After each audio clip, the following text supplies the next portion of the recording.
ৰাতি দুপৰ মইনাই দেখিছিলো জাননে তোক সপোনত তোকে মই মৰম মইনাই আঁকিছিলো দুটি চুমা দুগালত বিহগীজনী হৈ তই যদি চিলি বিহুনা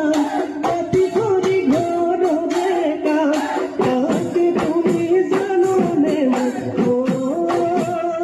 আচলি দেহানো পৰিছিল দেহানো পৰিছিল না